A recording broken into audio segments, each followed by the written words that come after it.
नमस्कार, मैं रविश कुमार। हर दिन खबरें आती है और चली जाती है, लेकिन आज की खबरें आपको हिला सकती है। इसलिए वीडियो को लाइक करें, सब्सक्राइब करें और कमेंट्स में बताइए आप हमें कहां से देख रहे हैं।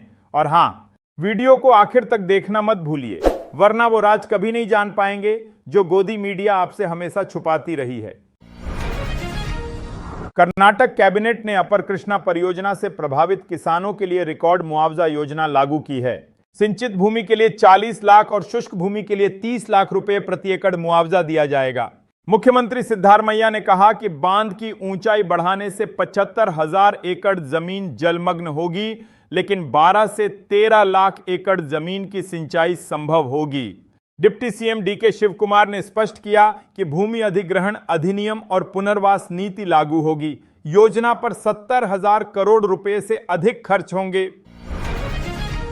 बीआरएस विधायक पाड़ी कौशिक रेड्डी ने दावा किया कि तेलंगाना के मुख्यमंत्री रेवंत रेड्डी के कहने पर 8 कांग्रेस सांसदों ने उपराष्ट्रपति चुनाव में एनडीए उम्मीदवार सीपी राधाकृष्णन को वोट दिया।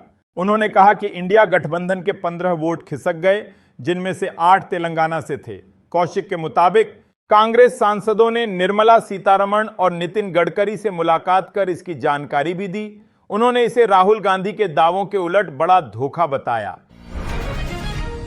भारत अमेरिका ट्रेड डील पर सकारात्मक बातचीत के बाद अमेरिकी राष्ट्रपति डोनाल्ड ट्रंप ने पीएम नरेंद्र मोदी को फोन कर 75वें जन्मदिन की शुभकामनाएं दी।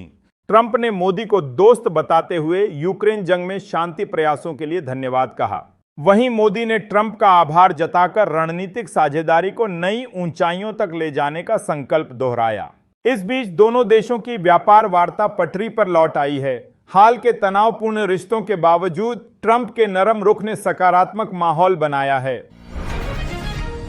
लोकसभा और विधानसभा चुनावों में सीटों के बंटवारे को लेकर एनडीए के छोटे सहयोगी दल अब बीजेपी पर दबाव बढ़ा रहे हैं। बिहार में हम, जदयू और लोजपा, यूपी में निषाद, सुभासपा, अपना दल और रालोद, जबकि तमिलनाडु में अन्ना द्रमुक के विभिन्न धड़े अपनी मांगे रख रहे हैं।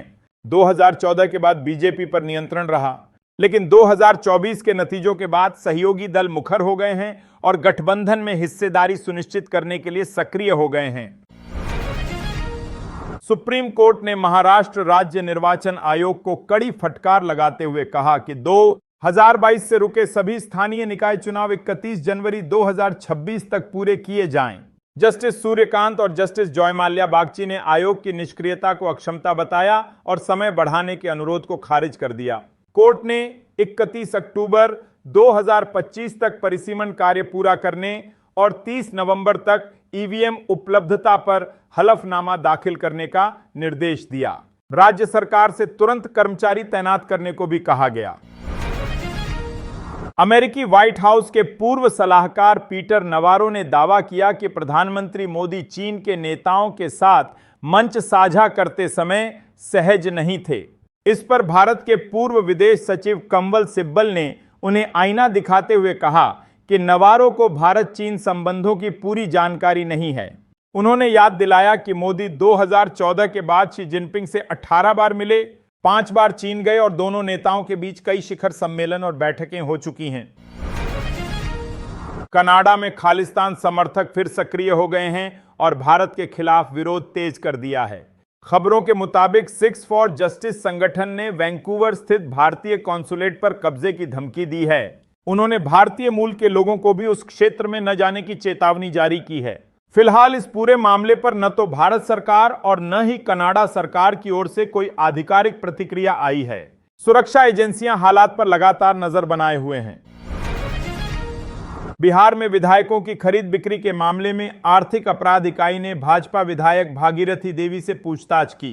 फरवरी 2024 में नीतीश सरकार के विश्वास मत प्रस्ताव के दौरान विधायकों को प्रलोभन देने के आरोपों को लेकर उनसे 3 घंटे सवाल जवाब हुए।